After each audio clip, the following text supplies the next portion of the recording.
அதிர்வெண் எண்ணிக்கையை நீங்க ஆவர்த்தன காலத்தால பிரிச்சீங்களா? ஆவர்த்தன காலம் பிரிச்சா என்ன செய்யும்? உங்களுக்கு மூடக்கூடிய சமன்பாடு டைப். அதாவது நாங்கள் படிச்சிருக்கோம் எக்ஸாம் ஒன்றுங்கள் தீ என்று போட்டிருக்கீங்க. இதான் மூடக்கூடிய சமன்பாடு இருக்கு. டைவர்சன் கட்டன்னு சொல்லுவீங்க. கீழே இருக்கிறத போய் ஒன்றரை எடுத்து சொல்லணும். எனக்கு வேற ஒன்றரை எடுத்து சொன்னா நடக்கும் உங்களுக்கு வேற பெரு ஓரலகு நேரத்தில் ஏற்படுத்தப்படுற ஓரலகு நேரத்தில் ஏற்படுத்தப்படுற அதிர்வெண் எண்ணிக்கை மீட்டர் நிமிடம் சொல்லி நீங்க படிச்சிருப்பீங்க. அதாவது ஓரலகு நேரத்தில் அது ஓரல் நேரம் சொல்லலாம் அல்லது ஒரு செகண்டில் ஏற்படுத்தப்படுற அலைவல் எண்ணிக்கை நாங்க மீட்டர்னு சொல்லி சொல்லுவோம். ஓகே, அப்படியே அலையை சொல்லி ஒரு ரெண்டாயிரம் ரூபா ഇതിന്റെ അലക പാത്തீங்கன்னா യൂണിറ്റ പാத்தீங்கன்னா உங்களுக்கு இது அதிர்வுகளின் எண்ணிக்கை. அதிர்வுன்றது என்ன? 10 இருக்கலாம், 20 இருக்கலாம், 100 இருக்கலாம், 1000 இருக்கலாம். அதுக்கு அலகில்லை ஒரு நம்பர் மட்டும் தான் இருப்பது. அப்ப அதிர்வல் எண்ணிக்கைக்கு அலகில்லை. ஆவர்த்தன காலம் காலம் என்றது நேரம் தானே. അതിന്റെ அலகு என்ன சொன்னா செகண்ட் இருக்கு. எனவே அது மேல வந்து சொன்னா செகண்ட் மைனஸ் சொன்னா இருக்கு. ஆனா மீடனுக்கு சர்வீஸ் அலை இருக்குது. என்னன்னு சொல்லுவோம்? அதை சொல்லுங்க மேல. மீடனுடைய சர்வீஸ் அலை என்னது? ஹெர்ட்ஸ் சொல்லுவோம். என்ன ஹெர்ட்ஸ்? ஏன்னா மீடனுடைய சர்வீஸ் அலாக இருக்கு. சும்மா ஒரு கேள்வியா இருக்கிறேன். இந்த பாசிபிள் வந்த மாதிரி ரஃபா ஒரு கேள்வி இருக்கிறேன். ஒரு பரப்பு சில்லொன்று 1200 RPM என்ற வேகத்துல சுத்தி கொண்டிருக்கு. ரெண்டாவது மீட்டர் அளவு ஒரு பரப்பு சில்லு வந்து 1200 RPM என்ற வேகத்துல சுத்தி கொண்டிருக்கு. ரெண்டா ഇതിന്റെ மீட்டர் என்ன?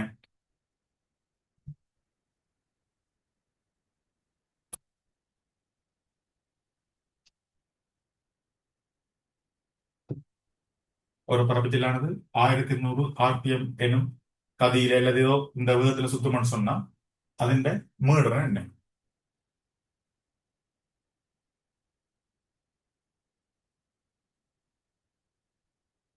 ஓகே, என்ன செய்யலாம்னு சொன்னாங்களா வந்து ஒரு கவனிங்க.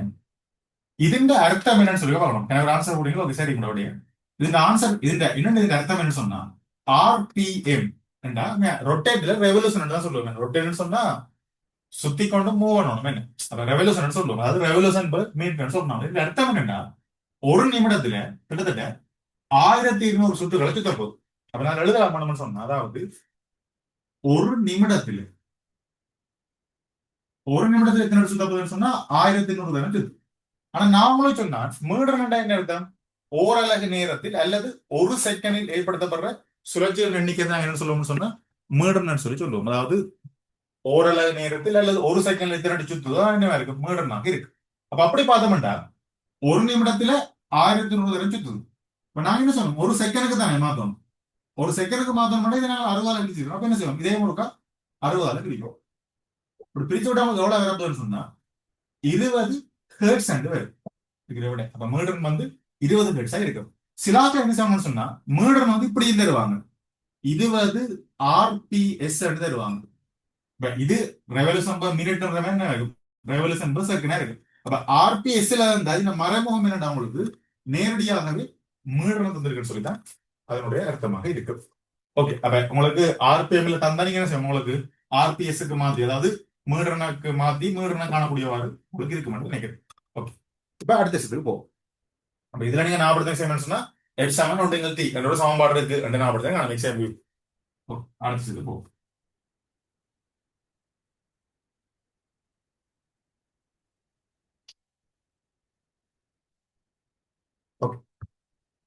அடுத்த என்னண்டா இப்ப நாங்கள் சில நேர்கோட்டையும் சுழற்சியக்கத்தையும் ஒப்பிட்டு பார்த்து 3 சமன்பாடு தாங்க என்ன தெளிவுறேன். ஒன்று எஸ் சமன் ஆர் தீட்டா, அதே மாதிரி பி சமன் ஆர் உமேகா, ஏ சமன் ஆர் அல்பா.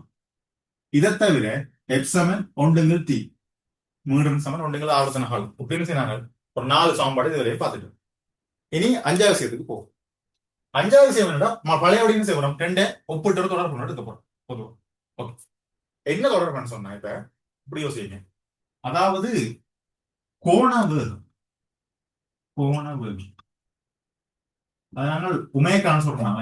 கோண வேகம் கோண வேகத்துக்கு மீட்டருக்கு இடையிலான தொடர்பு மீட்டர் நாங்கள் எஃப் சொல்றாங்க. அதுக்கு இடையிலான தொடர்பு என்னன்னு சொல்றதா ஓகே, இதனால் விளங்கப்படுத்துறதுக்காண்டி சும்மா ஒரு எடுக்கிறேன்.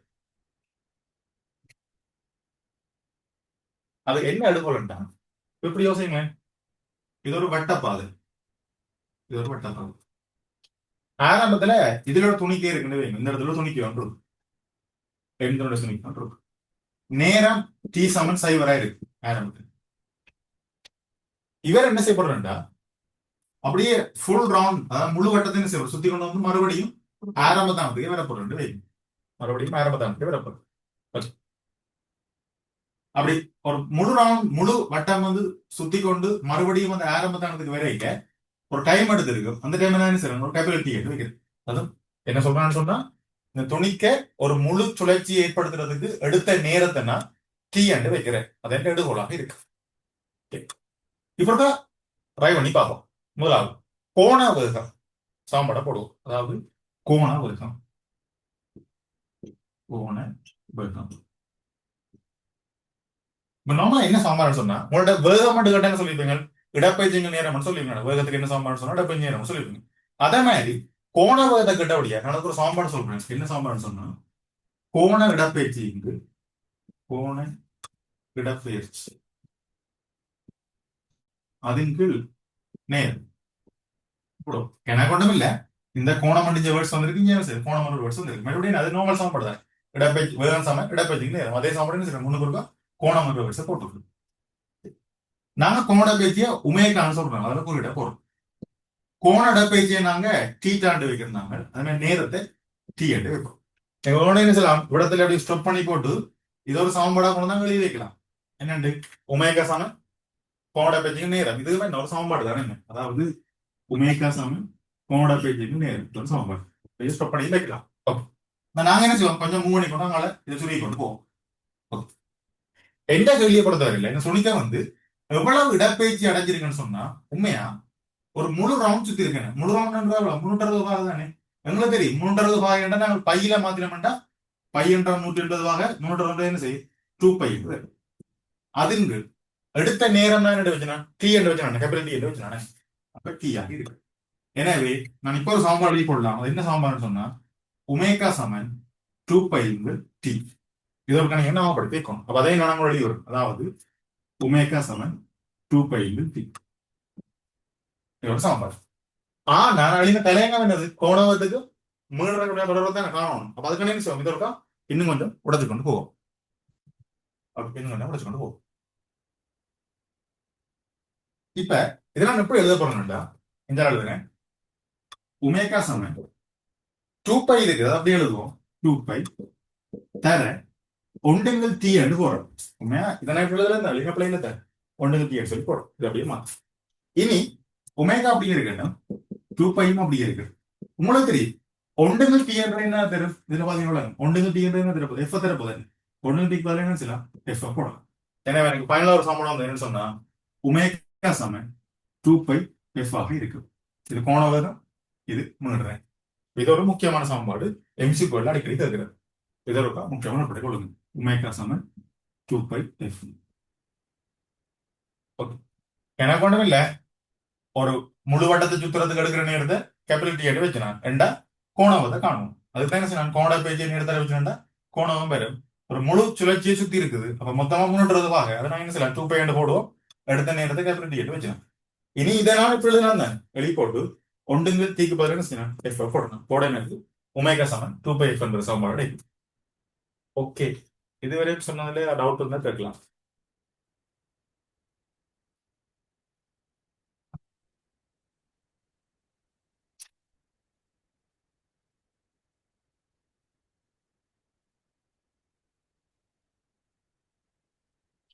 அதனால இந்த கோணவத்தின் அளவு ரேடியன் செகண்ட் -1, கோண அருமனுடைய அளவு வந்து ரேடியன் செகண்ட் -2, சடத்திருப்பத்தின் அளவு வந்து கிலோகிராம் மீட்டர் பெருக்கம். இதெல்லாம் அந்த வேலை வேலை சக்தி ஒழிப்பிக்க சொன்னான்னு நினைக்கிறேன். அதெல்லாம் இதை இங்க ரிப்பீட் பண்ணிடலாம்.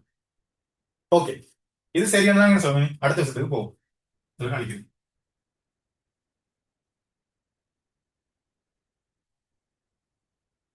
இப்ப இதுல ஒரு சும்மா ஒரு கேள்வி மாதிரி கேட்கிறேன், யார் சொல்றீங்கன்னு சொல்லி பார்ப்போம். கேள்வி என்னண்டா, ஒரு வட்ட தட்டு ஒன்று இருக்குது. அதாவது ஒரு வட்ட தட்டு ஒன்று, அந்த வட்டத்தட்டை என்ன செய்யணும்னு சொன்னா, ஒரு 600 ஆர்பிஎம் என்ற வீதத்துல சுழண்டு ஒன்று இருக்கு. ஒரு வட்டத்தில் ஒன்று இருக்கு. அது என்ன செய்யணும் சொன்னா 600 ஆர்பிஎம் என்ற வீதத்துல சுழண்டு ஒன்று இருக்கு. ரெண்டா இந்த வட்டத்தட்டின் கோண வேகம் என்ன நான் உங்களுக்கு ஆன்சர் சொல்லுங்க அப்போ. இதுல கோண வேகம் என்ன?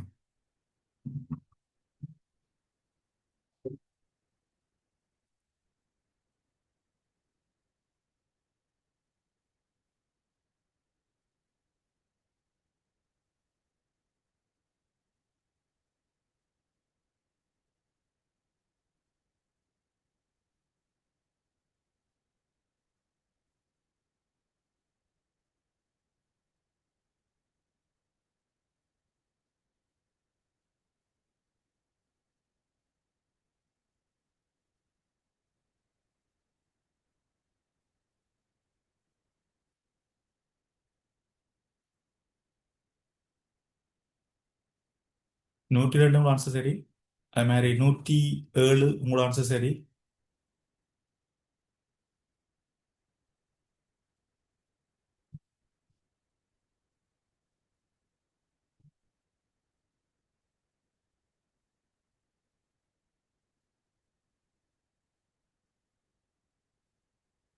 இப்ப கேளின்னு சொன்னா ஒரு வட்டத்தட்டு இருக்குது. அது வந்து 600 ஆர்பிஎம் என்ற வீதத்துல சுழண்டு ஒன்று இருக்குன்னு சொன்னா அதிண்ட கோண வேகம் என்ன என்று கேட்கிறேன். 107 உங்க ஆன்சர் சரியா?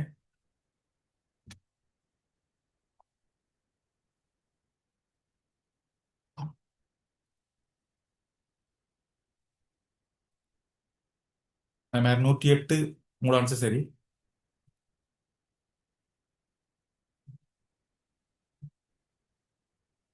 ஓகே ஒரு பாப்போமே.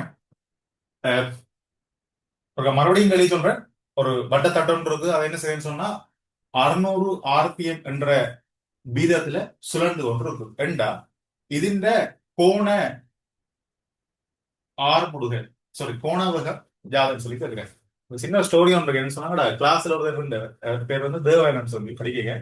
அவன் பாருங்க என்ன செய்வான்னு சொன்னா சார் வந்து கேள்வியை சொல்லி முடியும். கேள்வி வந்து இப்படி சுத்துது என்றால் ഇതിന്റെ கோணாம்புகள் என்ன கட்டுக்காக என்ன செய்வான் அவனுக்கு கூட சொல்லி விடுவான். அப்படி ஒரு வழக்கம் அவனுக்கு இருந்தது.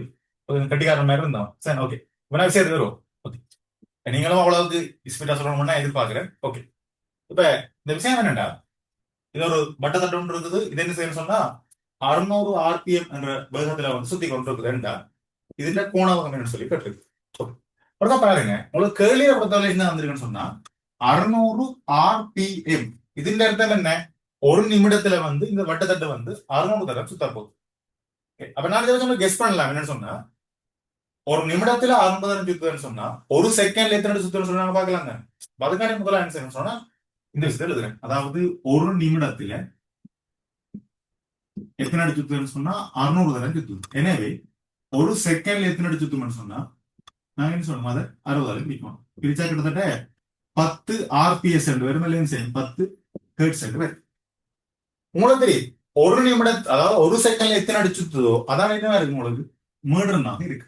உங்களுக்கு கேள்விப்படுத்தல மீடர்னு தெரியும். இப்ப இனி என்ன கோணவத்தை காணணும்.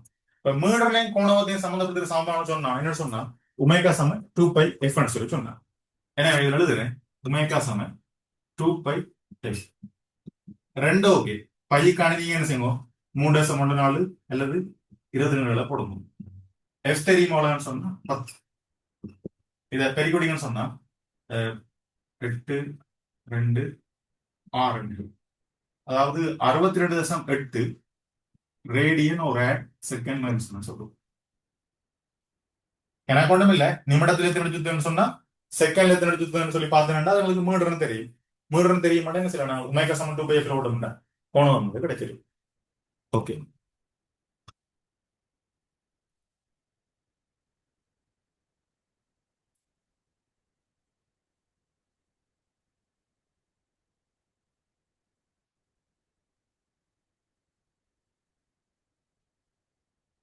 அடுத்த விஷயம் என்னன்னு சொன்னா கோணவத்துக்கு மீடருங்க தொடர்பு பார்த்துட்டேன். அடுத்த என்ன சொல்லணும்னு சொன்னா சடத்துவ தீர்க்கம் இது சம்பந்தமா நான் ஏற்கனவே சொன்னேன். அந்த சக்தி வேலை வேலை சொல்லியிருக்க வேகமா சொல்லப்பட்டு போறோம்.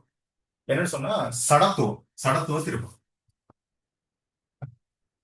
அதாவது சடத்துவ திருப்பம்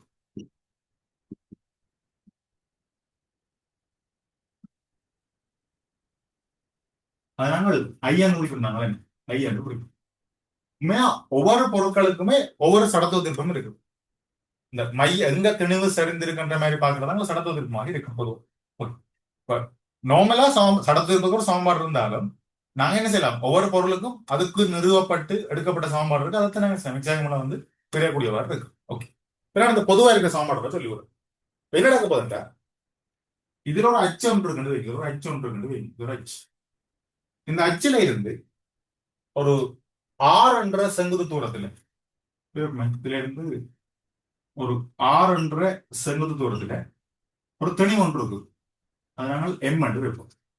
இந்த தெளிவு என்ன செய்ய போதுண்டா, இந்த அச்ச மையமாக்கணும். இந்த அச்சுத்தான் இந்த அச்ச மையமாக்கணும் சொன்னா ஒரு வட்டப்பாதையில சுத்தி கொண்டு இருக்கு வைங்க. வட்டப்பாதையில வந்து சுத்தி கொண்டு இருக்கும். ரெண்டா இந்த அர்த்தம் ரெண்டா இப்படித்தானே ரெண்டு. இது ஒரு அச்சண்டு வைங்களேன், இந்த மார்க்கர் ஒரு அச்சண்டு வைங்களேன், இது தெளிவண்டு வைக்கும். இந்த தெளிவு என்ன செய்யணும், இந்த அச்ச மையம் வச்சுன்னு செய்யும். இப்படியே வட்டமா ஃபுல்லா அப்படியே சுத்தி கொண்டு இருக்கும். ரெண்டா என்ன செய்யும், தெளிவுக்கு ஒரு சடத்துவ திருப்பம் இருக்கும். அது நாங்க என்ன சொல்லுவோம்னு சொன்னா, அதுக்கு தெளிவு சடத்துவ திருப்பம் வந்து எம்ஆர் வர்க்கமாக இருக்கு. அதாவது திணிவு, இந்த திணிவு தரையின ஆரையில வர்க்கம், அச்சுக்கும் தெளிவுக்கும் இடைப்பட்ட செங்குத்து தூரத்தின் வர்க்கமாக இருக்கு. ஐ சமன் எம்ஆர் வர்க்கம். இதுல இருந்து நான் என்ன செய்றேன், அலகு கொள்றேன்.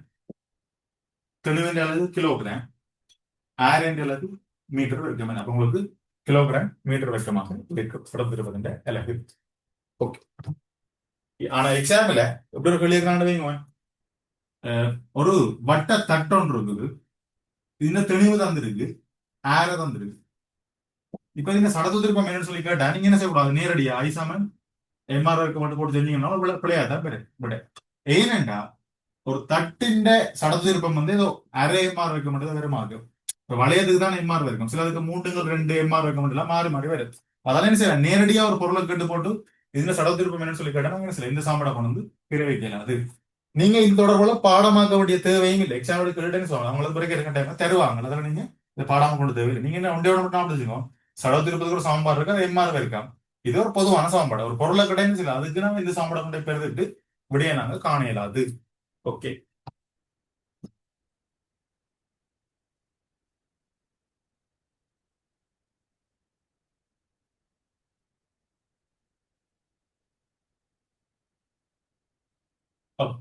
அப்ப கிட்டத்தட்ட இவ்வளவு நேரம் நாங்க இவ்வளவு சமன்பாடுகளை நிறுவி எடுத்துட்டோம். இனி என்ன செய்யப்படும்னு சொன்னா, நேர்கோடை ஒருக்கா அந்த ஜோசம் நையல படிப்பிக்க முதல் நேர்கோடு இயக்கத்தையும் சுழற்சி இயக்கத்தையும் வந்து ஒருக்கா ஒப்பிட்டு பார்ப்போம். சொல்லு.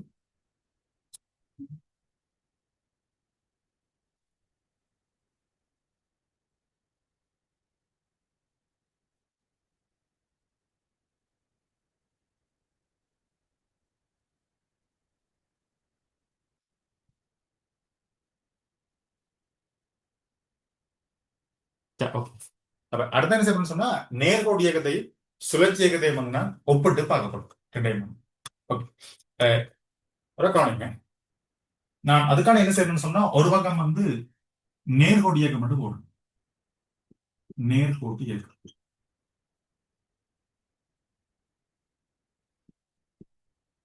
அது மாதிரி மற்ற பக்கம் என்ன செய்யணும்னு சொன்னா, சுழற்சி இயக்கம் மட்டும் விடப்படும், சுழற்சி இயக்கம். ரெண்டே பக்கம் ஒப்பிட்டு பார்ப்போம். ஒன்று என்ன சொல்லாமன்னா, நேரோட இயக்கத்துல இடப்பெயர்ச்சி இருக்குது, அதே மாதிரி இங்க கோண பயிற்சி இருக்குது. இங்க வேகம் இருக்கிற மாதிரி அங்க கோண வேகம் இருக்குது. இங்க ஆரம்ப வேகம் இருக்கிற மாதிரி இங்க என்ன செய்யுது, ஆரம்ப கோண வேகம் இருக்குது. இங்க ஆர்ந்தல் இருக்கிற மாதிரி இங்க கோண ஆர்ந்தல் இருக்கு. இதை தவிர இங்க தெளிவு இருக்கிற மாதிரி அங்க என்ன இருக்குன்னா சடத்துவ திருப்பம் இருக்கேன். இவ்வளவு நான் சொன்ன விஷயம் நினைக்கிறேன். இவ்வளவுதான் ஒப்பிட்டு பார்த்தோம். இதை வச்சு ஒன்று நாங்க மாத்துவோம் ஒன் டே. அன்றைக்கு சொன்னாங்க இந்த விஷயத்தை திருப்பி ரிப்பீட் பண்ண மாட்டாங்க. எனக்கு எங்களோட 4 இயக்க சமன்பாடுகள் இருக்கு, 4 இயக்க சமன்பாடு இருக்கு. ஒன்று என்னன்னா பி சமன் ஜூ சகே, ரெண்டாயிரம் சொன்னா பி வர்க்கம் சமன் ஜூ வர்க்கம் சக 2 ஏஸ். அடுத்தது மூன்றாயிரம் சொன்னா எஸ் சமன் யூடி பிளஸ் ஹாஃப் ஏஸ்.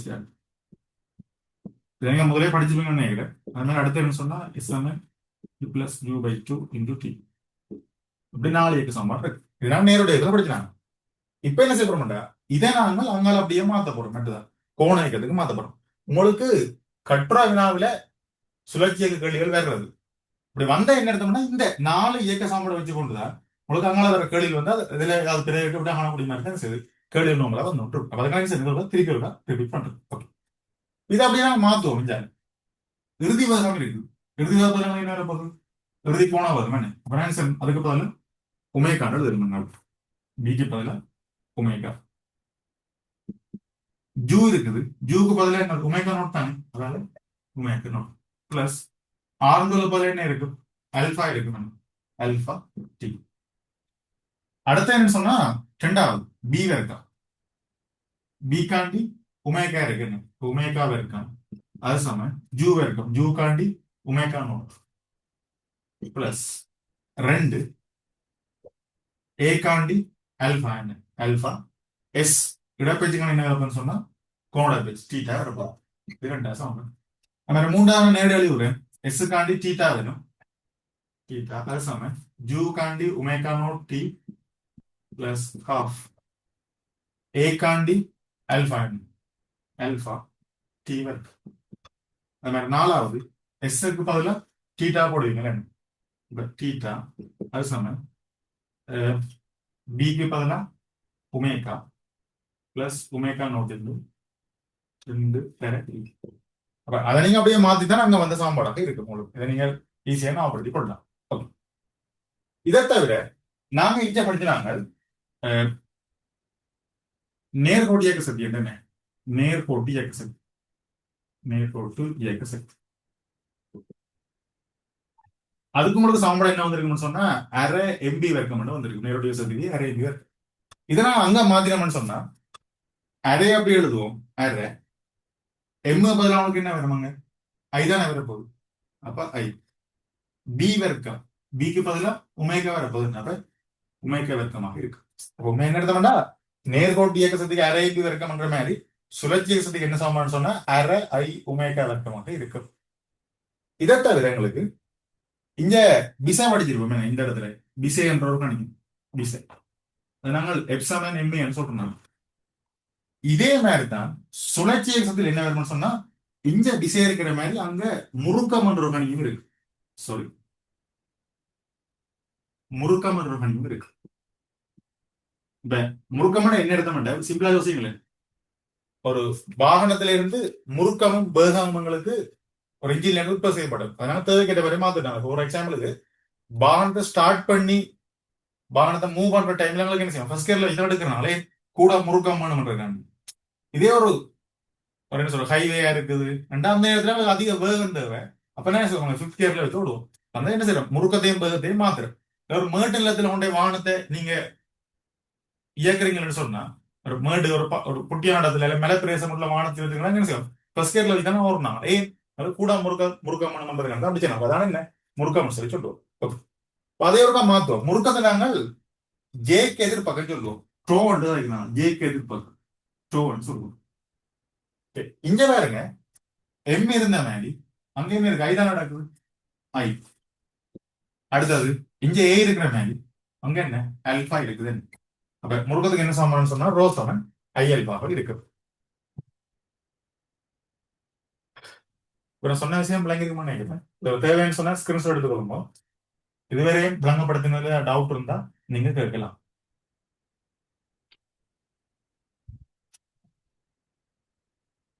அதாவது இதுவரையும் சொன்னதுல ஏதாவது டவுட் இருந்தா நீங்க கேட்கலாம்.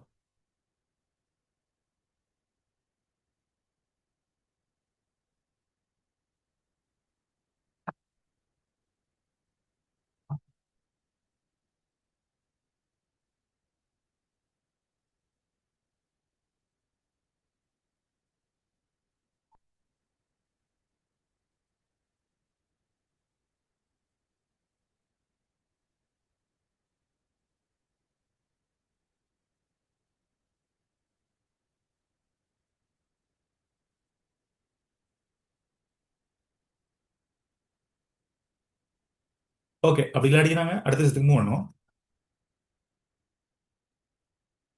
அடுத்தது வந்து ஒரு முக்கியமான விஷயம் என்னன்னு சொன்னா முறுக்கம்ன்ற ஒரு விஷயம் ஒரு காலிக்கிறேன்.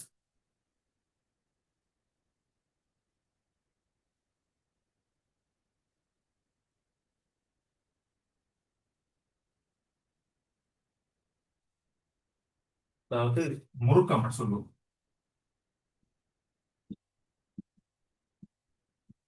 கிட்டத்தட்ட முறுக்கம்ன்றது விசை திருப்பம் தான். விசை திருப்பம் அடிச்சுங்க விசை விசைக்கும் மச்சும் கூட இப்படி செங்குதூரம் உண்டு. அது முறுக்கம் எல்லாம் உண்டுதான் கிட்டத்தட்ட. ஓகே. இப்ப யோசிங்க உதாரணம் எடுப்போம். ஒரு வட்ட தட்டம் இருக்குன்னு வைங்க. ஒரு வட்ட தட்டம் இருக்கு. இது ஒரு வட்டத்தட்டு. இந்த வட்டத்தட்டுக்கு ஒரு ஆரே இருக்கும். நான் பண்ண மாட்டேன் அந்த ஆரைய டி என்று வைக்கிறேன். டிஸ்டன்ஸ் அப்படி ஒரு மீன்ல இருக்கு. நீங்க ஆர் ரெண்டு வைக்கலாம் வெளியே வைக்கலாம் எக்ஸ் ரெண்டு வைக்கலாம் அது உங்களை பொறுத்தது. வட்டத்தட்டுக்கு ஆரேனா டி என்று வைக்கிறேன். இப்ப என்ன செய்ய போறோம்னா இந்த வட்டத்தட்டுக்கு தொடலி வழியோ ஒரு விஷயம் ஒன்று தெரிவிக்கப்படும்.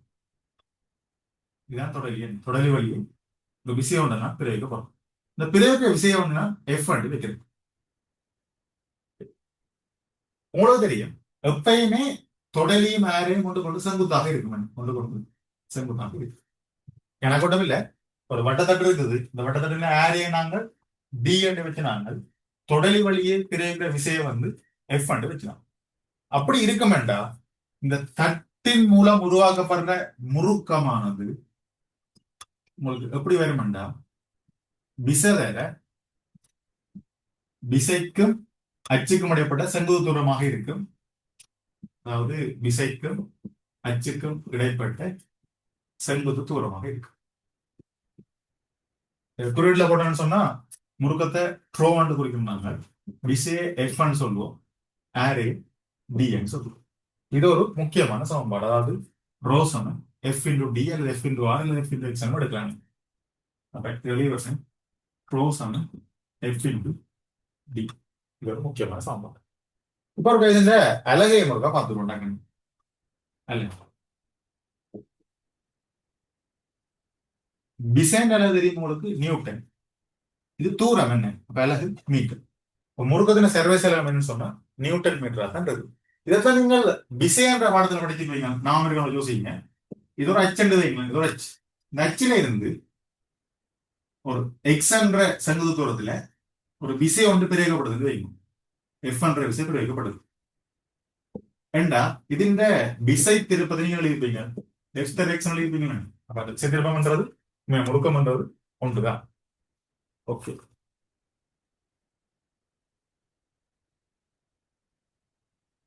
இப்ப முருகத்துக்கு ரோசமன் எஃப் எக்ஸ் எஃப் டி என்ற சமன்பாடு மாதிரி இன்னொரு சமன்பாடு ஒன்று இருக்கு. என்ன சமன்பாடு சொல்லுங்க முருகன்.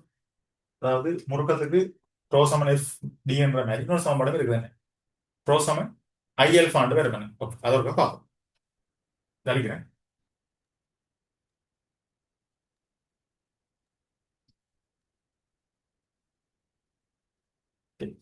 அதாவது ப்ரோ சமன் ஐஎல் ஃபாண்ட் தொடர்பாக நம்ம எடுக்கப்போம்.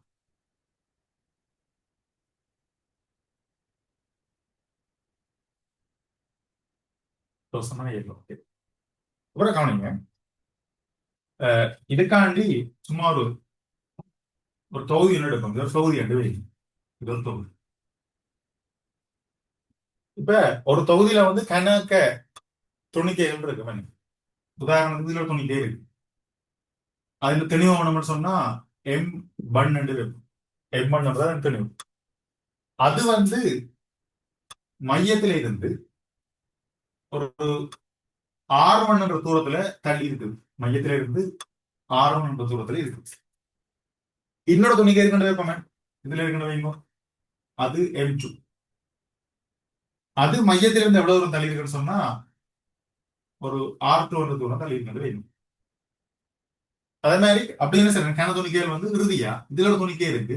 அந்த துணிக்கையா வந்து என் என்று வைக்கணும். அது என்ன ஆகுது துணிக்கை. ഇതിന്റെ ആരെയെ നമുക്ക് വേണം சொன்னா ஆர் என்னன்னு வைப்போமே. ஆர் ரெண்டு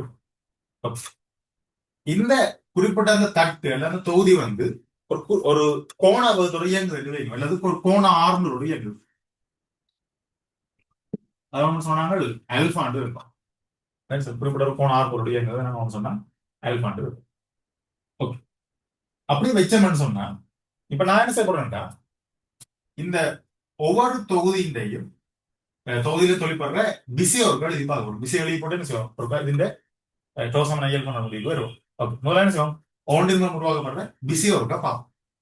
முதலாவது M1 மீது உருவாக்கப்படுற விசையம் சொன்னா நான் F1 என்று வைக்கிறேன், இவரை F2 என்று வைக்கிறேன், இவரை Fn என்று வைக்கிறேன். F1 கூட தொடர்பு எழுதிப்பாங்க எழுதுறேன். F1 என்னவா இருக்குமெண்டா F7 எம்ஏ தானே, அப்ப எம்ஏ ஆக இருக்கு. எழுதலாங்க நாங்கள் M1 into A1 எழுதலாங்க, F7 MA அந்த ஃபார்மெட் எழுதுது. முதலாவது திணிவண்டு பார்த்தோம்னா இவர் திணிவு M1 தானே, அதுல வித்தியாசம் இல்லை, அது M1.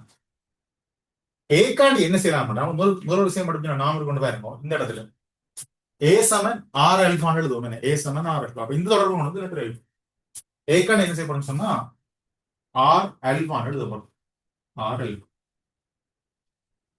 ஆரை வந்து எம் இந்த R1 தானே, அதில் R1 எழுதுகிறேன்.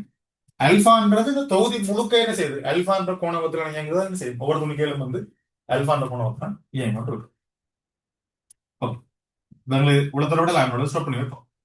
அதே மாதிரி நான் என்ன செய்றேன் F2 கழுது ரெண்டு வைங்க, F2 எழுதிருந்தேன்டா அதனுக்கு எப்படி வந்திருக்குன்னு சொன்னா M1 இன்டூ R2 இன்டூ அல்பான்னு வந்திருக்கு. அதே மாதிரி Fn கழிவு வந்திருக்கும் Mn இன்டூ Rn இன்டூ அல்பான்னு வந்திருக்கு.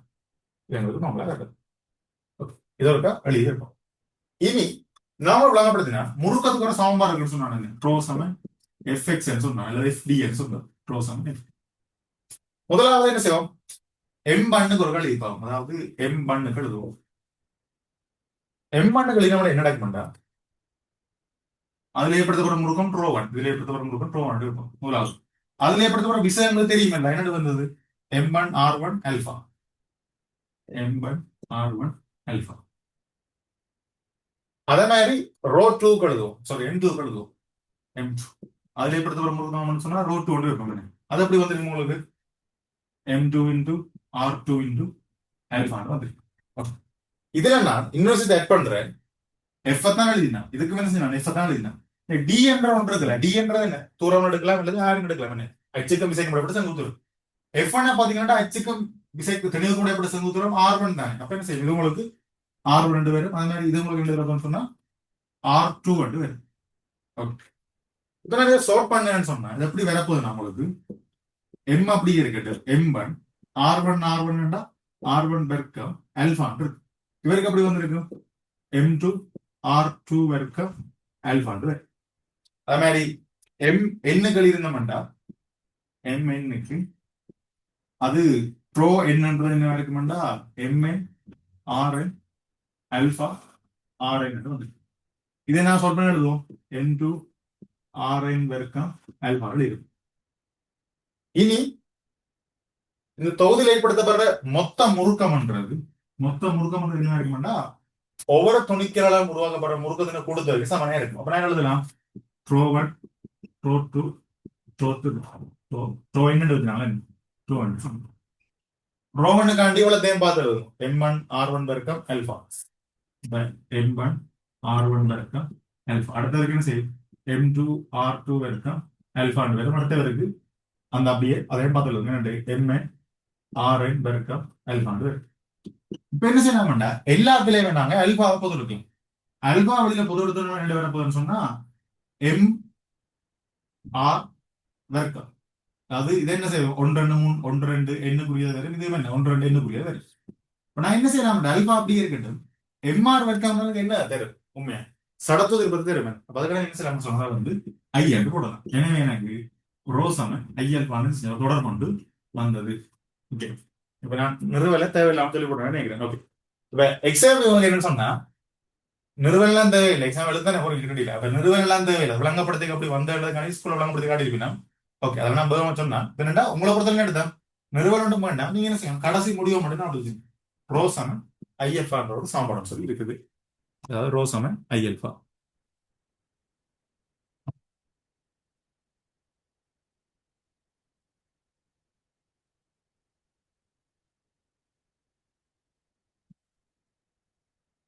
ஓகே இப்ப என்ன சொன்னான்னு சொன்னாலும் என்ன ரோசமன் ஐஎல்ஃபானோட சமன்பாடு இருக்கு, ப்ரோசமன் ஐஎல்ஃபா. இந்த ரெண்டு சமன்பாடுமே உங்களுக்கு முக்கியமான சமன்பாடு. ப்ரோசமன் எஃப் டின்றது ப்ரோசமன் ஐஎல்ஃபான்றது முக்கியமான சமன்பாடு இருக்கு. ஓகே, சுழற்சி எக்ஸத்துக்கு என்ன சமன்பாடு ஏற்கனவே சொல்லி போடுங்க. என்ன அது என்னன்னு சொன்னா உங்களுக்கு அரை ஐ உமேக்கா வெக்க மட்டும் வந்து உங்களுக்கு தெரியும். இப்ப கடைசி விஷயம் என்னன்னு சொன்னா மைய நாட்ட ஆர்முடுகள், அதே மாதிரி மைய நீட்ட விசை, அதோட பாடம் ஃபுல்லா முடியும். முதல்ல என்னன்னு சொன்னா மைய நாட்ட ஆர்முடுகள், மைய நாட்ட ஆர்முடுகள் ஏன்னு சொல்லுவாங்க. ഇതിന്റെ അർത്ഥം என்னன்னா இப்ப இது ஒரு பாதை எடுத்து ரோட் மாதிரி யூஸ் ஒரு பாதை. இப்ப ஏதாவது ஒரு பொருள் வந்து வளைவான ஒரு பாதை ஒன்றுல இயங்கிக்க அதுல என்ன செய்யணும்னு சொன்னா ஒரு ஆர்மர் எடுத்து தொழிற்படும். அதைத்தான் என்ன சொல்லுவோம்னு சொன்னாங்க மையநாட்டு ஆர்மர் சொல்லுவோம். மையத்தை நோக்கி அல்லது மையத்தோட விலத்தி என்ன செய்யும், ஒரு ஆர்மரோட ஏற்படுத்தப்படும். அதை நாங்கள் மையநாட்டு ஆர்மர் சொல்லுவோம். மையத்தை நோக்கி தொழிற்பட்ட மையநாட்டு ஆர்மர்கள், மையத்தை விட்டு எதிர்ப்பு தொழிற்படுன்னு சொல்லுவோம், மைய நீக்க ஆர்மர்கள் சொல்லி சொல்லுவோம். ஓகே, இப்ப இந்த மையநாட்டு ஆர்மர்களுக்கு ஒரு சமன்பாடு என்னன்னு சொன்னா ஏ சமன் பி வர்க்கத்தீங்கள் ஆ. இது நிறுவனம் எழுத விரும்பும் இல்லையா, இப்படி இருக்கட்டும். ஏ சமன் பி வர்க்கத்தீங்கள் ஆ. இதான் என்ன வரைக்கும் இதுக்குரிய சமன்பாடாக இருக்கு. இதற்கு நான் அப்படி வைக்கணும். அப்ப நான் எழுதிவிட்டேன் ஏ சமன் பி வர்க்கத்தீங்கள் ஆ. பி என்றது வேகம், ஆர் என்றது என்ன இருக்கும் ஆரியாக இருக்கு. இதை நாங்கள் இன்னும் கொஞ்சம் வித்தியாசமாக எழுதி பார்க்கலாம். என்னன்னு சொன்னா பி சமன் ஆறு மேக்கன், பி சமன் ஆறு மேக்கன் அதற்கு போட்டுப்பாங்க. பி கேண்டி ஆறு மேக்கன் முழுவதும் வரைக்கும் அதற்கு ஆ சுருக்கணும்னு சொன்னா ஆர் வர்க்கம் உமேகா வர்க்கத்தைங்கள் ஆ.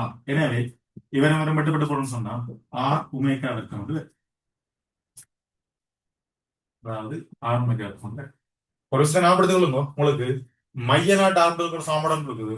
நான் என்ன சொல்லுவோம்னு சொன்னா ஒன்றுல பி வர்க்கத்திங்கள் ஆர்ன்னு சொல்லுவோம், அல்லது ஆர் உமேகா வர்க்கம்னு சொல்லுவோம். இதை ஞாபகப்படுத்திக் கொள்ளும். அடுத்தது என்னன்னா மைய நாட்ட விசை. அதாவது ஆர்மர்களுக்கு மட்டும் கட்டாயம் விசை இருக்குதாங்க. அதான் அடுத்த சொல்லணும்னு சொன்னா மைய நாட்ட விசை, மைய நாட்ட விசை. அதுக்கு ஒரு எஃப்7 எம்ஏ போடுங்களேன். எஃப்7 எம்ஏ போடணும். எம்ஏ எம்ஏண்டே வைக்கும். ஏக்கான ரெண்டு தொடர்பு கிடைச்சது. ஒரு தொடர்பு எதுன்னு சொன்னா இந்த தொடர்பு, அடுத்த தொடர்பு இந்த தொடர்பு. ரெண்டுலயும் சில ஏதாவது ஒன்று நாங்க போட்டு விடலாம். ஒன்றுல எப்படி போடலாம்னா எம்முக்காண்டி பி வர்க்கத்தின் ஆறு போடலாம். அதாவது பி வர்க்கத்தின் ஆ இப்படி போடலாம். அல்லது இன்னொரு மாதிரியும் எழுதலாம். என்னண்டு எம்ஏ எம்ஏண்டே வைக்கும். ஏக்காண்டி ஆர் உமேகா வர்க்கம் தானே, அதனால ஆர் உமேகா வர்க்கம். அப்ப இந்த ரெண்டு சமன்பாடு தான் என்ன இருக்கு, மையநாட்ட விசைக்கூடிய சமன்பாடாக இருக்கு. ஓகே, இவ்வளவு தான் பாடத்துல இருக்குது.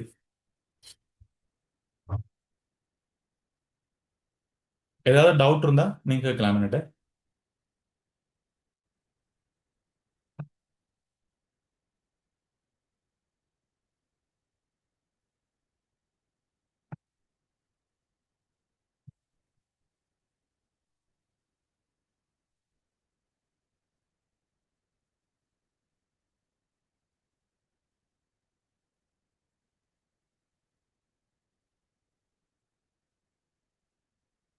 அதாவது என்ன சொன்னதுல டவுட் இருந்தா நீங்க கேட்கலாம்.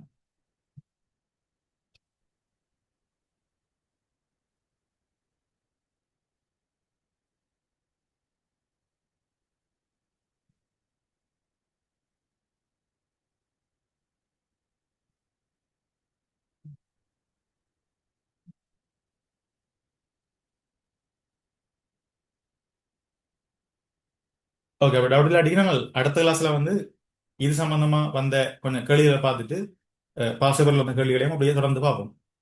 ஓகே, இப்போ நீங்க லீவ் ஆகலாமா?